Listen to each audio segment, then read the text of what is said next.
নমস্কাৰ বন্ধু বান্ধৱীসকল, মই উপস্থিত আছোঁ আমাৰ গাঁৱৰ নামঘৰত। ভাদ মাহৰ নাম লোৱা হ'ব 2 তাৰিখৰ পৰা, আৰু আজি সেই সিদ্ধান্ত কৰা হ'ল 2 ভাদৰ পৰা নাম লোৱা হ'ব। ভাদ মাহত কিয় নাম লোৱা হয় এই বিষয়ে আপোনালোকক কিছু জনাবলৈ বিচাৰিছোঁ। ভিডিঅ'টো শেষলৈকে চাব বুলি আশা ৰাখিলোঁ। আহক ভিডিঅ'টো আগলৈ আগবাঢ়ি যাওঁ।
ভাদ মাহ, বছৰৰ 12 মাহৰ ভিতৰত ভাদ মাহটোকেই পবিত্ৰ মাহ হিচাপে গণ্য কৰা হয়।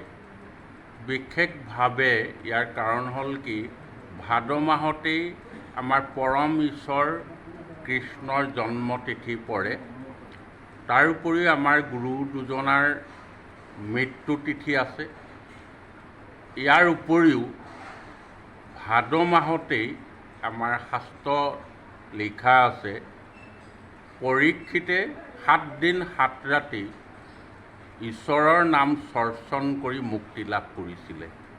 সেইকাৰণে এই ভাদ মাহটোক পবিত্ৰ মাহ হিচাপে ধৰা হয়, আৰু এই মাহটো সিংহ মাহ বুলিও কোৱা হয়।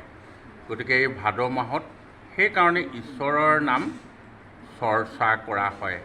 12 মাহৰ ভিতৰত ভাদ মাহৰ তাৎপৰ্য এই কথাই, পৰীক্ষিতৰ মুক্তি লাভ, ঈশ্বৰৰ জন্মতিথি, গুৰু দুজনাৰ মৃত্যু তিথি, সেইকাৰণে এই মাহটো পবিত্ৰ। আৰু এই মাহত ঈশ্বৰৰ নাম ল'লে নিৰ্বাণ হয় বুলিও পণ্ডিতসকলে ক'ব বিচাৰে। সেইকাৰণে বৈষ্ণৱপন্থীসকলে বিশেষভাৱে অসমত ভাদ মাহত প্ৰতিটো নামঘৰতে নাম চৰ্চন কৰে। এয়াই ইয়াৰ তাৎপৰ্য ভাদ মাহৰ। বন্ধু বান্ধৱীসকল, ভিডিঅ'টো কেনেকুৱা পালে জনাব দেই। আজিলৈ ভিডিঅ'টো ইমানতে সামৰি থৈছোঁ। Bye bye.